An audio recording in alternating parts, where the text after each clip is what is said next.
Public রাস্তা block করে এখানে দাঁড়িয়ে আছো কেন? কাউকে খুঁজছো নাকি কিছু বলতে চাও? হ্যাঁ খুঁজছি। আমি স্নেহার একমাত্র আদরের বড় বোনকে খুঁজছি, যাকে আমি খুব করে বলতে চাই যে আমি তার ছোট বোন স্নেহাকে ভীষণ ভালোবাসি। আপনারা কক্সবাজার থেকে এখানে চলে আসার পর থেকে আমি ওকে তন্ন তন্ন করে খুঁজছি, কারণ স্নেহাকে ছাড়া আমি নিজেকে এক সেকেন্ডের জন্য চিন্তা করতে পারি না। আমি আমার ছোটবেলায় আমার মাকে হারিয়েছি, পরে আমার একমাত্র বড় ভাই আমাকে আর আমার বাবাকে ছেড়ে নিজের ক্যারিয়ারের কথা চিন্তা করে বিদেশে চলে যায়। আমার পৃথিবীতে আমার বাবা ছাড়া আর কেউ নেই। সে একমাত্র বাবাকে রেখেও আমি এত দূর চলে আসছি শুধুমাত্র স্নেহার টানে। স্নেহাকে ছাড়া আমার পুরো পৃথিবী মূল্যহীন। স্নেহাকে ছাড়া যেমন তোমার পুরো পৃথিবী মূল্যহীন, তেমনি এই মুহূর্তে স্নেহাকে ছাড়া আমার পুরো পৃথিবীও মূল্যহীন। সো তুমি স্নেহাকে ভুলে যাও।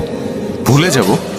আমি স্নেহাকে ভালোবাসি আপু। আপনি নিজের স্বার্থের কথা চিন্তা করে আমার আর আপনার ছোট বোনের ভালোবাসাকে তুচ্ছ করে ওকে ভুলে যেতে বলছেন? হ্যাঁ বলছি। আমার কাছে যদি মনে হয় আমি স্বার্থপর, তবে হ্যাঁ, পৃথিবীর সবচেয়ে বড় স্বার্থপর আমি।